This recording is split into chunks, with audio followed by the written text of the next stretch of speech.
Stampers, this is Dawn, and today we're going to mix the Champagne Shimmer Paint, the Champagne Mist, and we're going to use the spritzer bottles that Stampin' Up has. Let me show you. These come 2 to a pack, and I'm just going to use the one today.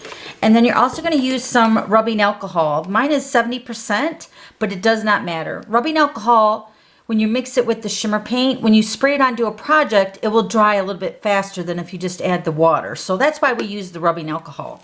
So I'm just going to show you how to mix your concoction here for your shimmer paint. So I just took the spritzer bottle lid off, and I'm going to pour the rubbing alcohol into this bottle, and I'm going to fill it about 3/4 of the way up. Okay, so it's pretty easy. This is a larger bottle of this rubbing alcohol, so I'm just going to pour this in. It's got a little tiny nozzle there, but you might want to pour this over a sink because it's going to drip. That's all right. Okay, so you can see that I got about 3/4 of the way filled up with rubbing alcohol, and it doesn't matter the spritzer bottle, so you know that I use this one. This is the one I've had forever, and I actually got to fill this one up too. So let me just go ahead and do that. So I'll take this lid off of this one. Now this one I think I got at CVS in the makeup department. They have like a little travel area where you can buy spritzer bottles. You can buy like travel size of items, and this was probably from that area. So fill up your bottle, and it, like I was mentioning before, it doesn't matter the size of your bottle, and of course you don't want to use a humongous one, but you know, just a small average bottle, and fill it up 3/4 of the way.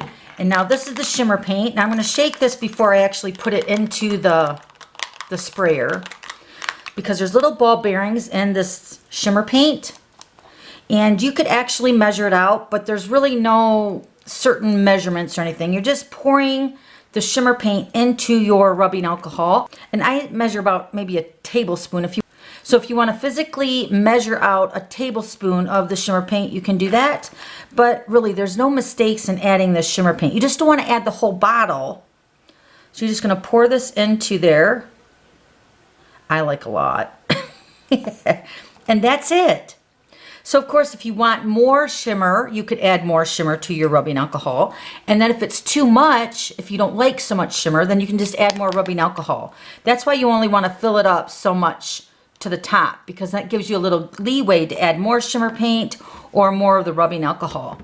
And then every time you use your sprayer with your shimmer paint, you always want to shake it, because it settles at the bottom of your spray bottle all the time. So you just want to make sure you're shaking that up. Let me go ahead and add this one to my other bottle.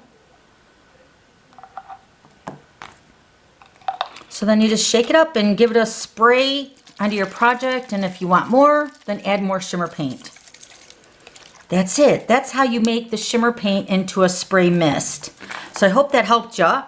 And I'll have all the items, which are the shimmer paint and the spritzer bottles, listed below if you want to purchase those from my online store. And then also don't forget to subscribe to my YouTube channel so you don't miss any future videos. Okay, thanks for stopping by, and we'll see you later. Bye.